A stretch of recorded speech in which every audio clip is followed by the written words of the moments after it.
This week in Counter-Strike, s1mple joins his new team. IGL Cologne has started, and there was a big update to Counter-Strike, that being Season 3. Today's video is sponsored by s1mple. Now, if you're not familiar with s1mple, this is a trade site that allows you to take some of the old and crusty skins out of your inventory, and you can actually trade them in for something a little bit new, a little bit shinier than what you have right now. And it's really easy to do this, actually. All you need to do is log in through Steam, pick the skins that you don't want to use anymore, grab the ones that you do, and then click trade. All trades will pretty much happen immediately, and any balance that you don't use in your trade actually stays on the site for you to use for any future trades that you decide to do. And right now, if you use the link in the description, you can actually get a 35% deposit bonus, and that's good for up to $100. So let's say you deposit $100, you would actually get $135 on the site if you use my link. So make sure you check out s1mple, and let's hop right back into the video. We should actually call it This Month in Counter-Strike at this point.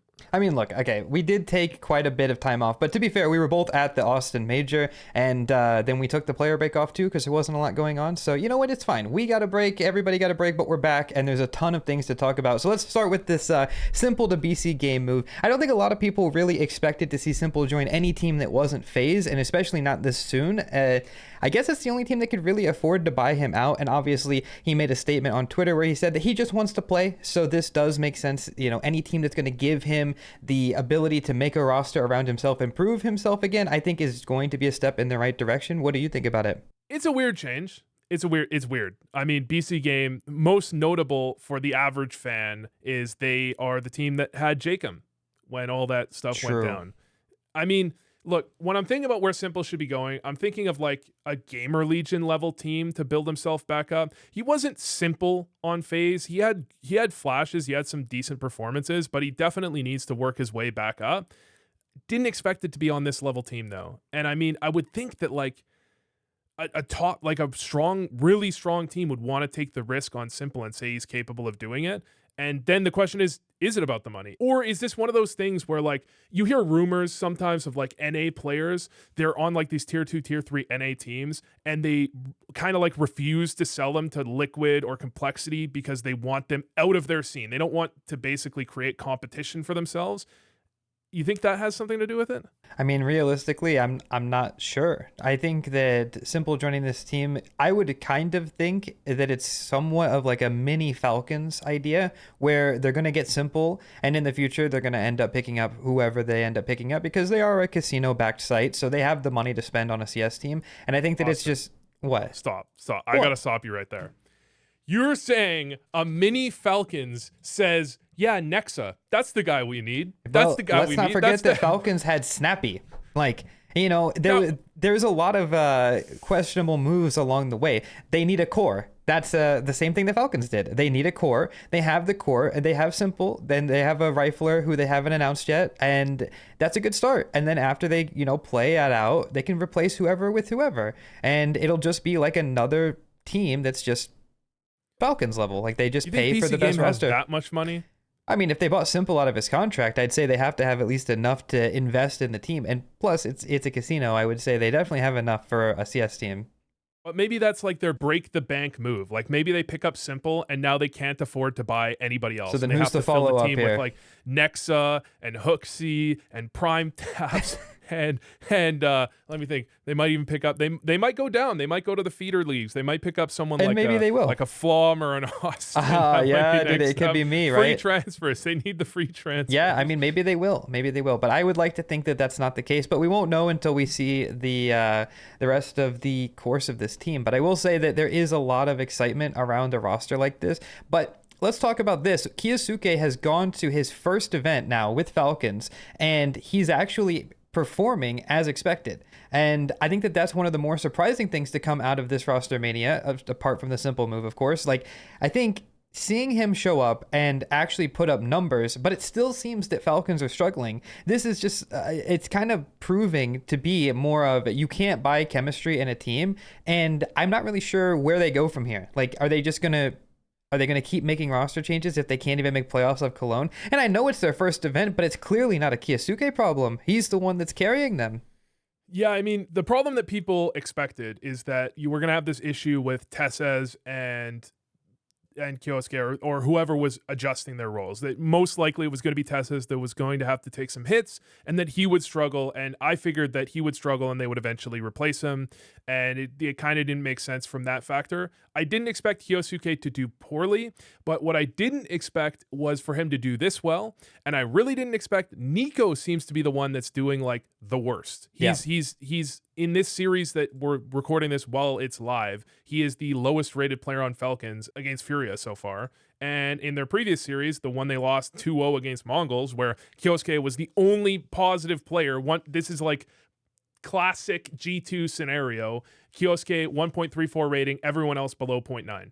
This is like, it's a classic hard carry situation. Nico is the second lowest rated player, and that's not what I was expecting at all. And I mean, Monacy had a bad game too. I have to write that one off. But at the same time, like, it is concerning that it's Nico that's having these issues. It's not like, I will say this sets up the move that I predicted about 3 months ago, that Nico will eventually shift to IGL and they'll pick up another rifler to replace Kixon. One more superstar might make the team that they're looking for. I'm not sure. But I will say that I think that you should just go for a team that has better chemistry. That's why we see Vitality keeping up their form after winning the major. They come to this event, they're still looking good. And not only are they looking good, they're picking Overpass, which is a map that's been added to replace Anubis, which I think is wonderful. I think seeing Vitality pick it up right away it's a map that's going to suit their map pool very well. I think that they have, I mean, of course, the best opera in the world right now. They have Rops, who's going to be a monster to play against, pun intended. And I think that seeing both of these things come together, I think Vitality is going to continue their era going into the second season. Yeah, I mean, the question between the seasons was it an era? And I think most people think yes. Can they continue it? I actually made a poll on this, and people kind of thought they would start to trail off in this season, the majority of people. I think that Overpass definitely, I don't know if it helps them that much, because their Anubis was one of their weaker maps, but it was becoming one of those maps that was like almost like a bait pick. Like, people would pick it against them, but they had practiced it so much that it was starting to be a pretty strong map for them. And the problem that they could have adding Overpass into their map pool is, they've talked about this before, that you have a really good map, like they have an unbeatable Inferno, and then they spend so much time on Overpass that all of a sudden their Inferno falls off a little bit, right? So if they do struggle to pick up Overpass a little bit, you could see them lose a little bit of ground on the other areas of the map pool where they're currently unbeatable, and maybe that's where you find your way back in. But it is a potential weakness that they don't have. Yeah, it is pretty much, yeah. It is like good if you're a Vitality fan, maybe concerning if you're anybody else.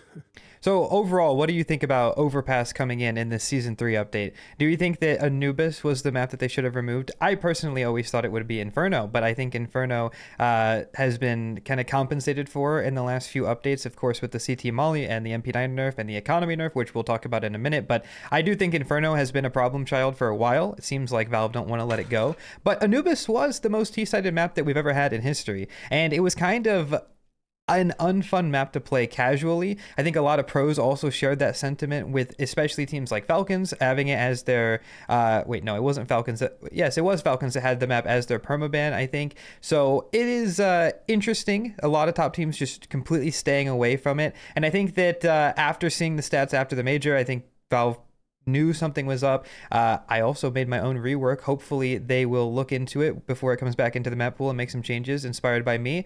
But yeah, what do you think about Overpass taking Anubis's spot in the map pool?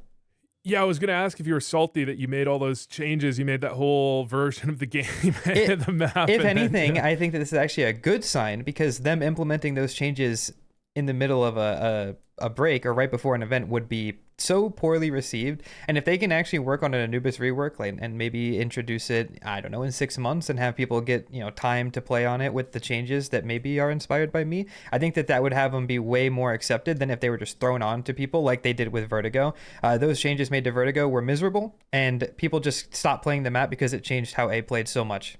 Yeah, I think Anubis is probably the map that needed to be removed, just in terms of popularity, in terms of understanding. And the hopeful part of me is thinking maybe Valve is realizing, like, heavily T-sided maps just don't work. It just doesn't work in terms of the economy. But the problem is Overpass, legitimately my all-time favorite map, easily in CSGO, was by far my favorite map. I think it just plays so effectively. And it's kind of interesting because the activity that you had on Anubis, where you really had to be aggressive, like kind of losing control of areas, retaking them, and being active continuously, actually somewhat defines Overpass as well, where you have to give up bathrooms and move back over and retake it late in the round. You have to give up short, retake it. You have to play kind of proddy, and it's just kind of like, obviously it's a very different map, but it does kind of fill a somewhat similar niche. When I think of Anubis, that activity on CT side that I liked the map for, you do need that activity on Overpass. The problem is, it's super CT-sided. It was by far the most CT-sided map, I believe, when it was in the pool.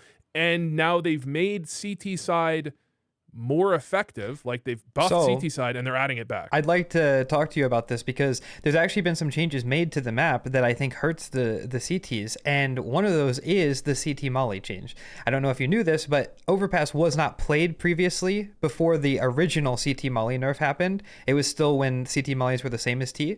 And so that version of the molly has not been played until now. So playground mollies, fountain mollies, the short molly, maybe not as effective as they once were. And I'm still curious to see how that's going to affect things. But also, there has been a change made to Heaven. And I think that that's the most important change. What's the change? The change made to Heaven is there's a big wall now that stops the line of sight that you could see when you were rotating from bank. Previously, of course, if you rotated from bank, you could see like short or like the top of default at B, like pretty fast once you got into the basement of bank. But now there's a wall, so you have to actually rotate there, which adds about 2 or 3 seconds to the rotate. And Heaven is just, it's just kind of miserable to play now. I've been playing it in pugs and in scrims right before my team died. And it's way worse than it was before, and actually makes it better for the T's if they go B. If they go A, it's all the same. But in general, I do think that is a good change that's made, as well as the CT molly change. And I mean, I'm just excited. Oh, and the MP9's been nerfed, which is another thing that Overpass historically had a play on, where you could go into graffiti and jump into short with the jumping accuracy. You could jump spot it and kill people somewhat regularly. I think that this is also a map that's going to help having the MP9 nerfed on, which... Let's just talk about this. It's been a long time coming. I've been predicting the MP9 nerf for well over 2 years now. It's been broken for so long. The first nerf they made was to crouching accuracy. Like, nobody ever crouches with the MP9, so I'm not sure why they did that.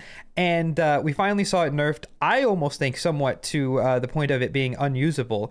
The jumping accuracy is back to normal SMGs. The spray is way harder, so you can't consistently use it long range. Now, I will say that is still a gun that people will buy and people will use for the run and gun property. And also, if you're playing close range angles, it's the same. But what do you think? Was the MP9 nerf too much, or was it just the right amount? The statement I've always made is that the MP9 should absolutely be nerfed, but the problem is that it was going to break the economy, because the only thing holding the shoestring, like map pool and game together, was that you could buy an MP9 even though your economy was completely screwed, and you could just get so much value out of this garbage, like this super cheap gun, you know?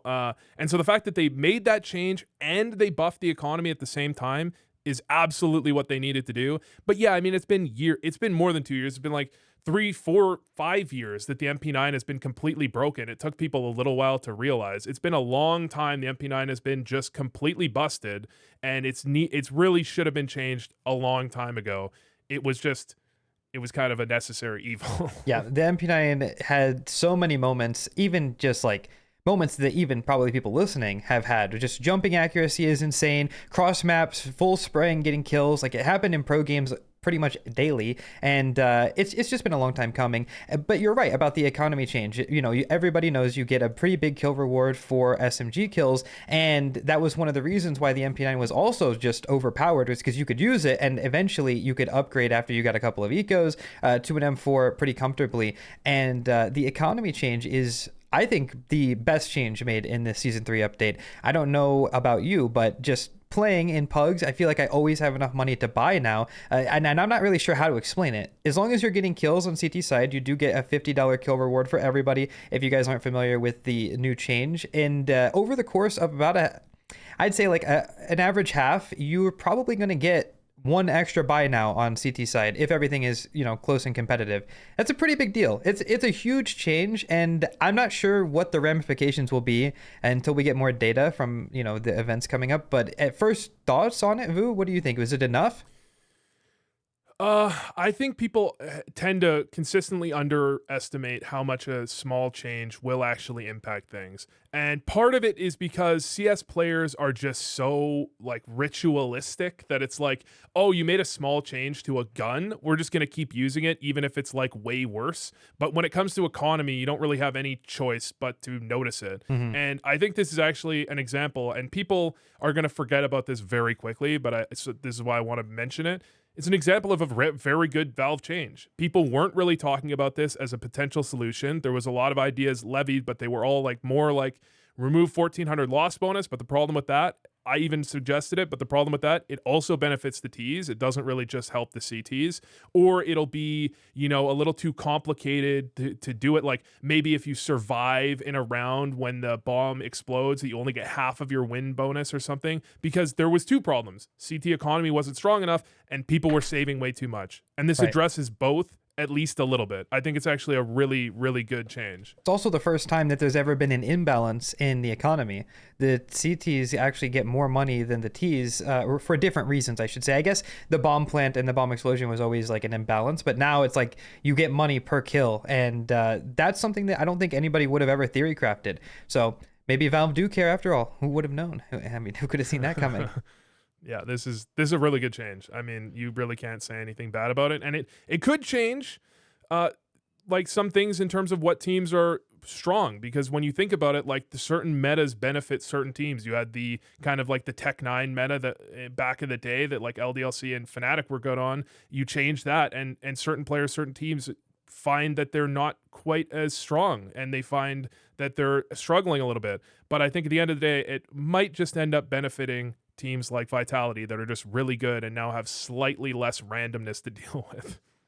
100% agreed. And speaking of which, Valve has made a lot of changes that have affected teams directly, not only just metas, such as the Krieg being nerfed, kind of taking out a lot of those tier 2 and borderline tier 1 players a few years back, but also with map changes. We see, of course, Anubis removed. It doesn't only impact teams that want to play Overpass, but it also hurts teams like Team Liquid or Aurora, who had previously played Anubis as one of their go-to maps in picking, and I'm not sure how that's going to affect them. We see Liquid coming into Cologne, and I think they just bombed out last place. I'm surprised that Liquid have not made a roster change coming into this season. They look incredibly uninspired. Naf went from having one of his worst seasons ever to having his worst map ever as of today versus FaZe. What do we think is going on with this Liquid squad? I mean, is it time to make a change? Can I tell you a stat, Austin? Yes, I'd love to hear it. Gun versus gun rounds. This year, NAF has a better rating than Nerds by a notable amount, by like 0.04, I mean. NAF above Nerds. Thoughts? I mean, I wouldn't have expected that at face value. That is kind of a crazy stat to throw at me there. So, yeah, I don't even know what to say about that. I'll say you're mentioning Aurora having problems because of Anubis. I think that's fair, but I think, as you mentioned, Liquid is the bigger problem. They are clearly the bigger problem because Aurora has a map pool that it exists. They can win on things. They just had this bonus and they were kind of losing it a little bit. I think they were like their ability to constantly every time win on Anubis was kind of being removed a little bit. And so instead of starting out series with a free map win every time, then now they have to actually play out a best of 3, and that's obviously a pretty massive change. And they were already kind of on a downswing. This could be kind of the death knell for them. But at the same time, this is like it feels like the final nail in the coffin for Liquid, because unlike Aurora, they didn't have a serviceable map pool. They literally just had Anubis. That was it. And without Anubis, now they have essentially nothing. And unless NAF suddenly finds his form, and I was finding a little bit of hope in a couple of the games earlier on in this event, that it felt like he might be getting something together. He does have a little bit of like, he's kind of in sacrificial roles at times. It feels like he's kind of lost his confidence a little bit, and he needs to get it back. But the way to get that back isn't some of the things he's doing. I feel like when a player starts to underperform, they then get kind of put into worse and worse roles and worse positions, less guns drop, they're dropping more, they're throwing more flashes, they're playing more passive, and it just kind of compounds itself. And that might be the situation with Nav, because I still have faith that like he could be a good player. All of last year, like if you look at it from 2018, I think he joined Liquid until this year, his worst rated year was like 1.08 rating, which is well above average for a rifler, and especially in the roles he normally played. Like I think it was really like a really solid play. And now all of a sudden he's lost his skill. Like I don't think that happens this quickly. I think it could just be the teammates surrounding him. I mean, we have Shui joining the team. Twist is also not really finding his individual form. If Nerds is actually struggling in gun rounds, like you say, it's pretty much just ultimate or bust. And I'm sure Nap feels really uncomfortable in that environment. Yeah. I mean, when it comes down to it, Liquid does, it feels kind of like Liquid has this weird, like they kind of pigeonhole people into certain roles. Like when you look at Nerds, when he joined the roster, he immediately jumped to having like as many openings as Yakindar. And now he still goes for probably too many openings. And it's not that he's like an entry. Usually he goes for the openings, and all of a sudden he started to fall off. It just, the fact that it mirrors exactly what happened to Yakindar. Yakindar joined Liquid. There was a few months where he was really good, going for a lot of openings, and then all of a sudden he started to fall off and never came back. And the same thing is true with Nurse, that he was going for a ridiculous number of openings, and then he's just started to kind of taper off, and now he's not doing nearly as well as he was previously. It's concerning me about just kind of the mentality of the team. And I'm hoping Shui could change that, but I feel like he's had enough time that things should have changed, and I'm not seeing much that's better. In fact, if you look at it statistically, this year so far, the difference between this year and last year for Liquid in terms of T and CT win rates, their T side win rate is the same as when they had Twist IGLing and everyone was shitting on him and saying like he's not a great IGL. T side win rate the same. It's their CT side win rate that's just cratered. That's why they're so much worse. Right. So you're saying that it could be an IGL problem. Well, I've got good news for you. Did you know that Glaive is on the free agent list now? Did you know that? Ents bench Glaive. So could Glaive save Liquid potentially? What do you think about that? Glaive is like depressing to talk about. Glaive is depressing to talk about because there were so many years where I would say Kerrigan is the GOAT and people would say, but Glaive 4 majors, he's like 4 majors low. Yeah. And there was really, I mean, there was no real response to that because you could get into the nitty gritty, but people that are just going to say, but 4 majors don't really give a shit. And they're just going to meme you for it. And so this is the moment when I should be maximally gloating. I should be gloating so hard right now, but I don't want Glaive out of the scene. I don't want him like getting cut from Ents. I don't want him like having to join BC.GAME with s1mple. That's depressing. That okay, seems like it could happen. By the way, better than that. He's better than that. Okay, he should join Liquid as a retirement home, ruin his reputation, and then become a streamer like all good CS players should from Europe. Right. They retire to North America and become a streamer. Wait a minute, hold on. I know the other person that does that. Wait, that's messed up, dude. I think both of us did that.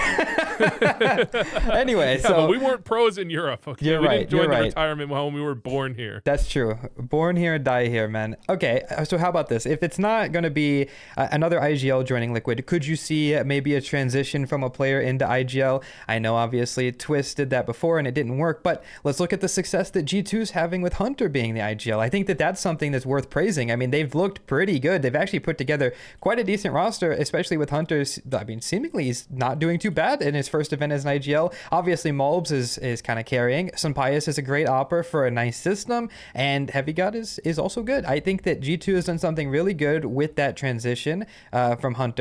Do you think that that's another option that Liquid have, maybe? When it comes to Liquid specifically, I don't want to give up on Shuhei. I just expected bigger changes to happen, and I don't even think it's necessarily Shuhei's fault. It just seems like an NA problem. Like you bring an IGL over and they struggle with NA players. It seems like they struggle to, I don't know, make the mentality shift that they need to get people on the same page or something. I mean, we haven't heard anything come out of the camp like how they were unhappy with Cadian. Like it's nothing like that. But I just expected slightly more, slightly quicker. I'm not ready to make a change. But when it comes to like G2 with Hunter, that is the change that, well, I mean, that is essentially Liquid making Twist's IGL. Don't Yeah. like what is that not the same thing, except Twist Pretty as much. IGL just didn't.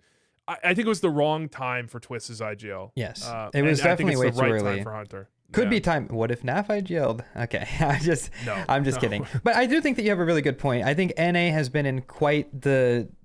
It's been bad. It's just been bad. There's no better word for it, and it's just seemingly these NA players can't be saved. Even Elysia's struggling under Kerrigan's IGLing, and it kind of just speaks volumes to where NA is as a scene. I kind of wish that we could go and do what the Asian region is doing, because they're producing some crazy teams. We have Lin Vision, and of course, the Mongols have been doing good, but Tai Lu is a team that I want to talk about because they've been grinding Asian CS. They've been, Chinese Counter-Strike, Asian Counter-Strike. It's all the same over there. And they have been coming through the ranks, and they pulled up and they won the first event of the season, that being Fisher.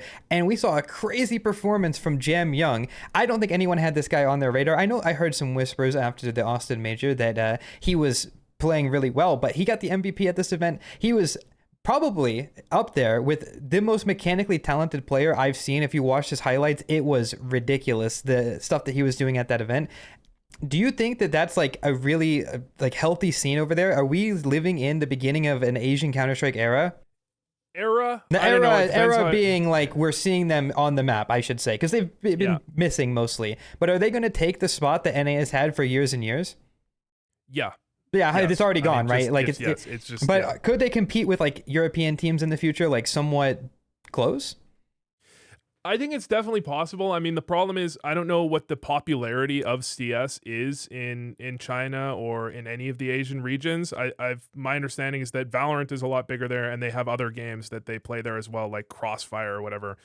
So I don't know if they have necessarily the player base to make it work. And as much as we want to talk about NA has like a mentality problem, and that's an issue, 100% true. I was one of the first people saying that, like in 2004, before all you guys were born. Okay, I was one of the first people saying that as a 10-year-old, by the way, back then. But all right, calm down. Most of the reality is that NA has like 1/8 of the players that Europe does, and you just can't expect that. It snowballs, right? When you have less players, that means you have less competitive teams to practice against, and it's harder for the gems to actually make their way to the top. And so the question is, does Asia have the player base to sustain more than a few teams? And one of the things that makes me hopeful for Asia, and maybe I'm supposed to hate that because I want NA to be the second best region so we get more major slots, but I'm hopeful for it. When you hear Mongols talk about it, one of the things their players have said a couple of times that I've heard, and surely must have said it more times than that, is that there are really good players in Mongolia. There are other really good players on other teams, but what the other teams don't have, it's not a lack of firepower. It's a lack of a good IGL and a good coach to make the system and to lead the team.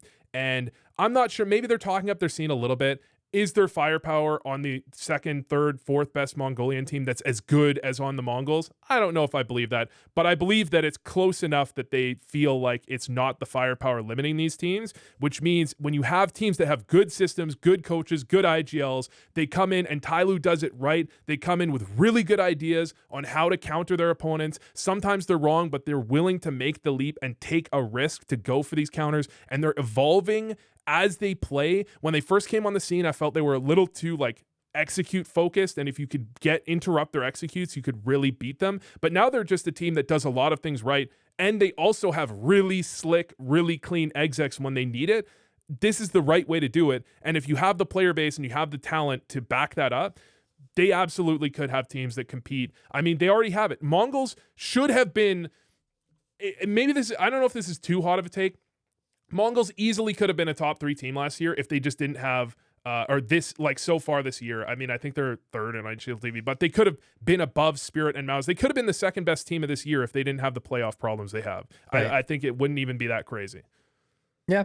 I mean, in general, I'm just really happy with where the Asian scene is. I mean, we have 3 teams in the top 10 now. I mean, I think it's undisputed Mongols, Tyloo. We have 3 teams in the top 10. Like HLTV. Are you now a member right? of the Asian scene? Are you defecting? No. I'm saying like our scene has 3 teams that are in the top 10, or maybe I'm wrong actually. Maybe it's not 3, but it's 3 in the top 15. My bad. It's the Mongols, Tyloo, Lin Vision. All these teams are really good, and we also have teams like Rare Atom making appearances at events, which if you don't know Rare Atom, they made that riveting move where they replaced somebody and signed Trash. I think everybody loved that move. And then they removed Trash, I think. No, I don't think they removed Trash. I think they signed Trash to replace somebody. That was the HLTV headline. I thought I heard they did it. I thought they already removed Trash though. No, I'm not sure. Either. It was such a funny move to see. But yeah, I mean, in general, I think that Tyloo is doing good. I can't wait to watch Jam Young at more events. I mean, it's a little unfortunate that they went right from Fisher to Cologne. They didn't really have any time. I think they played the day that they got there. So they didn't do well at Cologne. And I actually have something I want to talk to you about Cologne. While we've been recording this, Falcons are eliminated from Cologne. They lost to Furia in the 3rd map, and kyousuke had 20 kills in the first half. Of Dust 2. And they lost. They're out. So everything that we talked about before, I double down on it now. It's hashtag free kyousuke. This is ridiculous, man. What is going on? Nico with one of the worst performances that I've seen in a long time. 0.69 in a best of 3 to be eliminated from Cologne. 69. It's time for him to transition to an IGL. Maybe that's what it is. He's going to do what Hunter did, you know?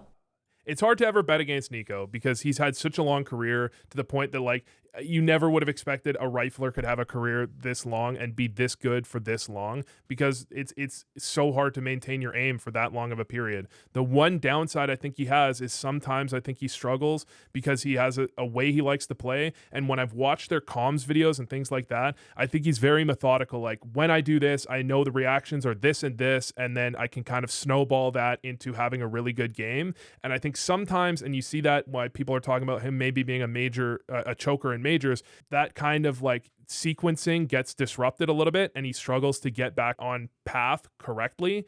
And you see it against Vitality. He struggled against Vitality in both of the best of 5s they had. I think he really struggled. Yep. He struggled in both of them very notably. I think he was like the lowest rated player in the server on one of them.